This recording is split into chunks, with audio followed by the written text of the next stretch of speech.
Welcome to God's Table Talk, where real life stories and testimonies of faith are brought to the table. I'm your host, Paul Eck.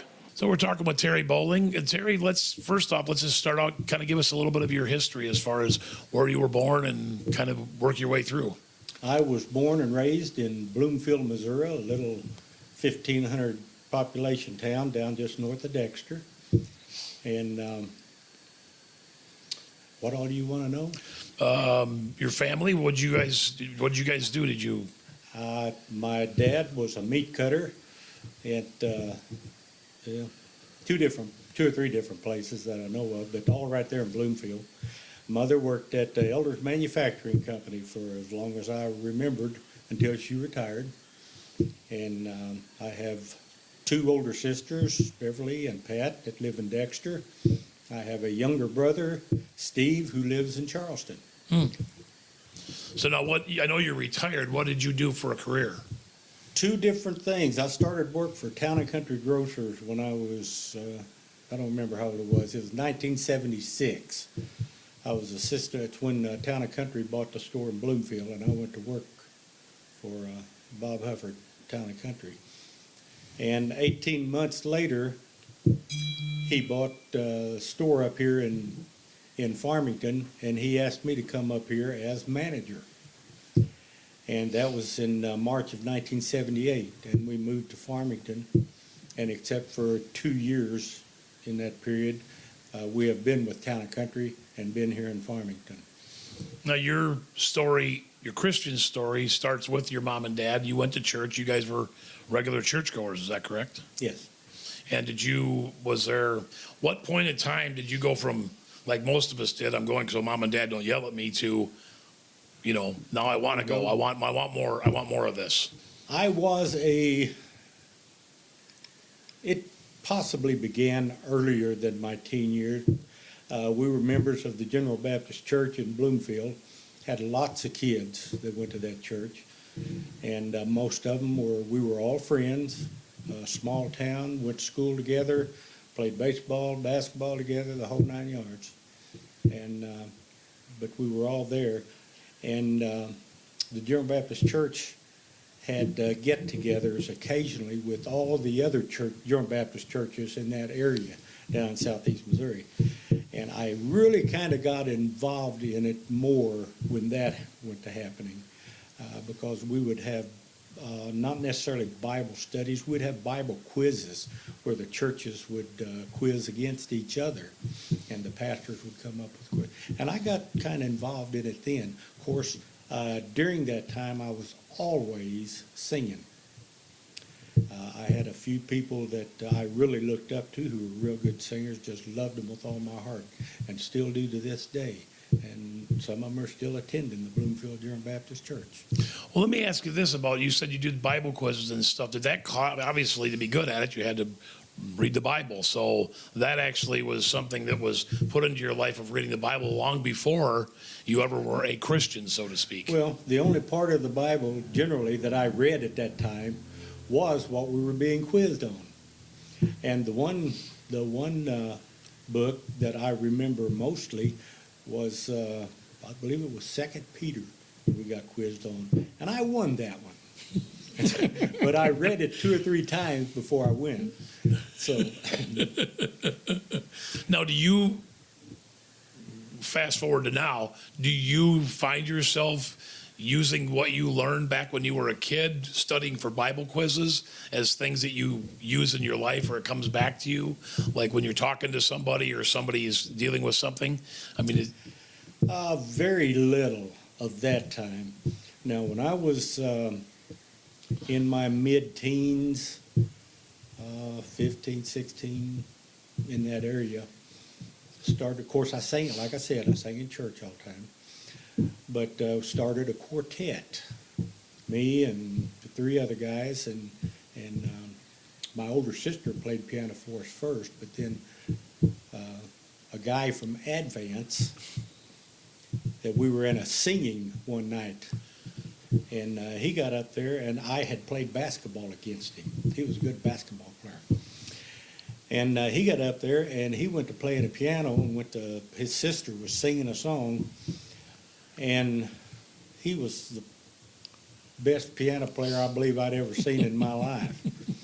And I'd seen some good ones. And when the singing was over, I just asked him if he wanted to play piano for us. And that started our friendship with him. And then we went on the road singing. And we sang all over southeast Missouri and northeast Arkansas and Tennessee and Illinois, just all over the place. We made 2 albums while we were, and at this time I was 17, 18 years old. And it was a great time. But during this time, when I graduated high school, went to college in Oakland City, Indiana. And seemed like during that time, and I know it happened at church in Bloomfield, where I was raised. Well, I was sitting in church, and God put a calling on me, and I was more or less ignorant of religion and callings and different things like that. But this was tough. I couldn't sit there. I got up out of my pew right in the middle of the preacher's sermon, headed up the aisle, grabbed Mom by the hand, and went up there and down on my knees and went to praying. I knew God was calling me to do something. But at that time, the only thing that I knew God called people to do was preach. So I prayed and prayed, and when I got up off the altar and I announced my call to be a preacher, God was sitting up there looking down on me, and he went, says, "What are you doing?" But then, and I didn't know, but all I knew that it was, and I was singing in the quartet at this time. The only thing I knew to do was to preach. And so God, I can hear him saying to himself, well, his heart's in the right place. I'll bless his efforts. And he did for about 2 years. I preached, the quartet sang, we went, and it worked out well, really worked out well together, until God decided that I sang a whole lot better than I preached. And so the preaching became less and less, and the singing became more and more. And it got to the point that I quit preaching and was just singing. So you've told me that your mom and dad were not musical. Where did the musical influence? Just friends you hung around with when you were a kid, or? Going to church had to have been what influenced me to sing, because I loved singing. Couldn't play anything, but I did love singing. And the boys that ended up in the quartet that I was in, they went to the same church I did. And we all sang in the children's church and all the way up to where we got big enough to where we could sing in a choir upstairs. But we were always together, we always sang together. You said you didn't play any instruments, but I know that you play guitar now. When did that come along? When did you pick that up? I picked that up. I went to work at a store over between Sykeston and Charleston, and I had a room rented, actually, upstairs apartment at these people's house, and I stayed there in Sykeston, and I didn't have nothing to do most of the time when I wasn't working. So I went to the music store there in Sykeston. I bought me a guitar and a book of chords. Taught myself how to play the guitar. Didn't do a very good job, but I taught myself anyway. Enough to get along. Yeah, enough to get along. So then, is there a point that you can pinpoint and say, I know you talked about the story about when you grabbed your mom's hand and went up there and felt you were called to preach. Is there a point where you became a Christian and a follower of Jesus? At that time, I wasn't even sure I was a Christian. But I knew God was calling me to do something. But there came a time, and I can't remember how old I was, had probably around 18, I think. But I had a friend named Terrell Allman, and he had announced his call to preach. And he was speaking on a Wednesday night service, a little town called Idalia, about 3 or 4 miles out of Bloomfield. And of course, Terrell, he come up to me and said he was going to preach out there on a Wednesday night, and he wanted me to come out and sing a special. And I said, sure. And so that Wednesday night came up, we went out there, and there he is, just a little old hole-in-the-wall church. And Terrell, well, they sing a couple of congregationals, and then I got up and I sing a special. Terrell got up and went to preaching, and we had several people come to the altar. There wasn't that many people there. Couldn't have been over probably 20, 25 people there. But several people came to the altar that night. And the pastor, when it was over, came up to Terrell and I, and he said, guys, he said, we need to do this again. He said, let's do it again Thursday night, tomorrow night. So he said, let's do it just exactly the way we did it tonight. So we got there, and I think I led the congregationals, and then I sang the same song that night. And Terrell got up and preached, and that second night there was probably more like 40 or 50 people there. And then when Terrell gave the invitation, the altars just filled up. And so when it was over, the preacher said, let's do this again. So we set it up for Friday night, did the same. And Friday night, the place was packed out. And I sang the same song. Terrell started preaching. He didn't even get started preaching good till the altars filled up. And then the same thing happened again Saturday night. But on Saturday night, we had to open the windows and the doors because you couldn't get the people into that little church. And they were sitting on their cars out in the roads, out in the parking lot. And it was just tremendous. So one of the pastors of the General Baptist Church in Dexter that would seat about 400 people, he said, come have it in my church. So we moved it into Dexter. And we were in that church for, I would say, around 2 weeks maybe. And it was packed out every night. I led the singing, sang the same special, sang it every night. Altars were full. There were several nights Terrell didn't even get to preach. That people would just start, we'd sing the congregationals. I'd see people were coming up to the altar. And but it was a tremendous thing. And that went on for 2 or 3 weeks. And we couldn't get the people into that church. So we moved it to the Dexter Armory.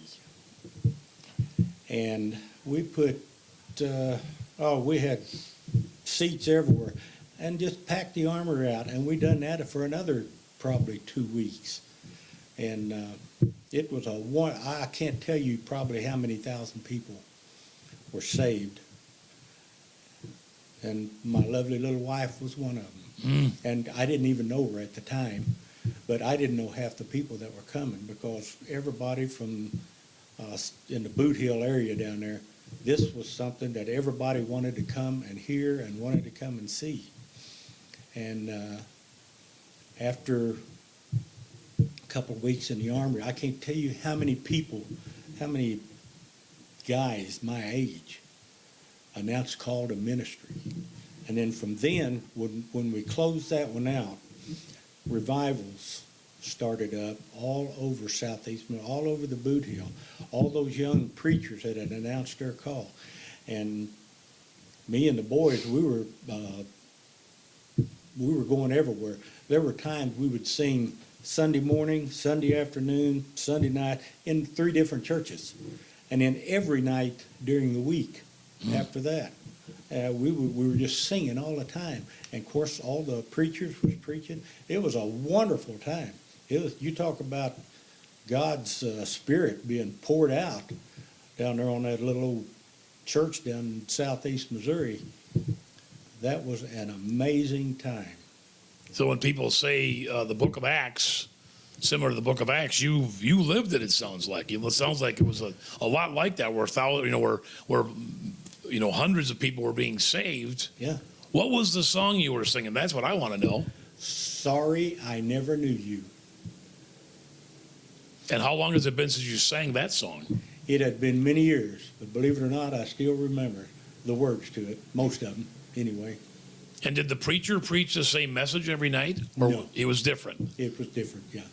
Now, I'm thinking this is got to be early to mid 70s? This was late 60s. Late 60s. So can you look back and say that there was something that was going on, like in the culture, that was a draw to this? Or was it just, just plain and simple, this was all God? This was a God thing. It just popped up out of the middle of nowhere. Terrell said, "Hey, Terry, I'm singing out at Vidalia Church. You want to come sing special?" And I said, "Sure, you betcha." And that's just where it started. And over the years, I can't remember being really thankful like I am today that I got to be a part of that. So it's interesting because we mentioned that your parents weren't musical, but you were into it, and really that's become a ministry for you because you've been involved in music with your wife and both of your boys. You guys used to travel and stuff. Now you understand. Obviously, now you understand why God was slapping his head when you thought you were supposed to be called to preach. Yeah. It was called to sing. What do you get out of that by singing? And what is it? What does it do to your spirit when you're singing like that, whether it's in a church or going out and performing in front of people you don't know? Oh, now don't ask me why, but when I'm up on a stage and I'm singing, I know that's where I'm supposed to be. Now, regardless of whether the people enjoy what I'm doing or whether they think I can sing or they don't think I can sing, it don't matter. If I'm up there on a stage in front of a bunch of people singing God's praises, that's where He wants me to be. And I've felt that way all my life. And, of course, I got my little brother. He can sing. He never got into a quartet, but he taught himself how to play the guitar, and he was so much better than I was, and still is, as far as that goes. But he played he played bass for our quartet for a while. But he also played in the honky tonks and the bars down there, that's been over for several years. Just being called honky tonks has been over for several years. So then, what other I know that now the Book of Revelation, just in the past year, all of a sudden God's put that on your heart. Tell us about that. I have no idea other than Mike Milfeld was having Bible study, and of course we were going to it, and one day all of a sudden we decided we were going to study the Book of Revelation. And something come over me, and I was getting ready to say I don't know what it was, but I do know what it was. But God put it on me to study this. I was intrigued, and I still am intrigued, and I'm trying to learn everything I can. And one of the main things I learned was that it ain't only Revelation. It's Ezekiel, it's Daniel, it's Zechariah, it's 1st and 2nd Thessalonians, it's Matthew, it's Corinthians, it's Old Testament and New Testament. And the more I learn, the more I want to learn. And that's where that came from. Is it possible God's going to use you as a preacher here as we're moving through, or is he? I don't know. That's a really good question. Which I didn't have a problem preaching when I was preaching. I don't mind standing up in front of people because I've been doing it all my life, and I really enjoy it. But I'm not sure if it's going to have anything to do with preaching, or whether it may just have something to do with teaching. It just may have something to do with being able to witness. like we did the other night at Prayer and Praise. I enjoy those things, and the more I can learn about it and the more I can share with people, I think this is what, you'd be amazed at how many people in this world have no idea how close to the end times that we are.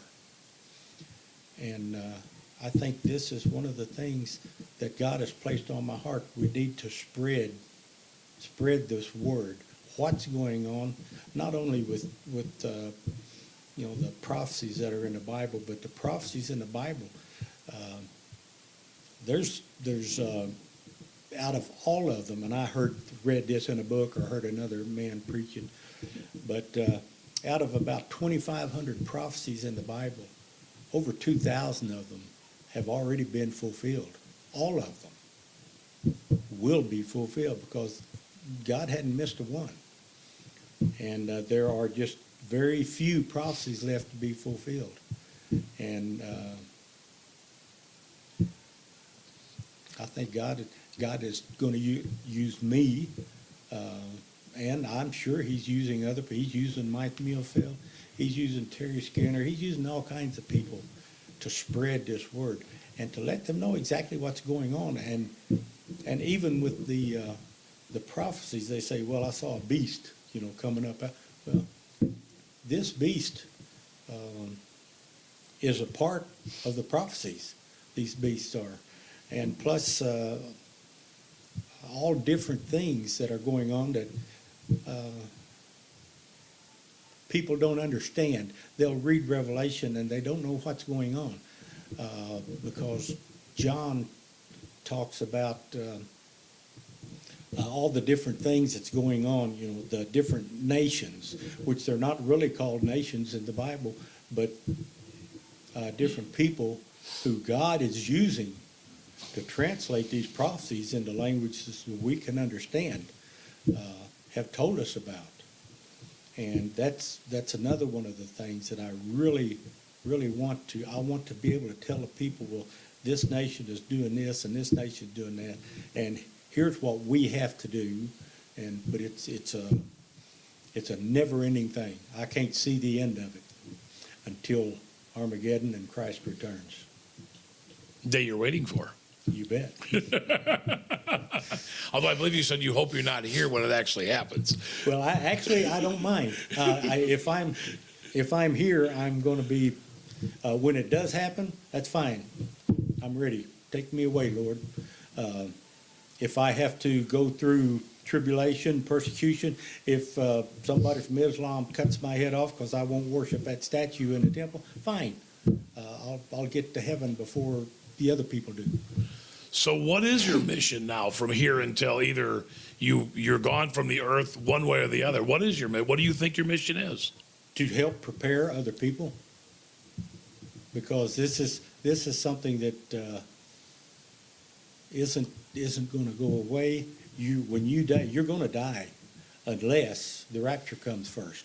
Those are the only people that aren't going to have to die, but they will be changed in the twinkling of an eye. And then they will ascend into heaven and be Jesus in the clouds. And then they're going to come back down, and we're going to wipe out all the heathen that didn't accept Christ or that took the mark of the beast or whatever. Wipe them out. And Jesus will begin a new kingdom here on this earth. And then that will begin the 1,000-year millennial reign.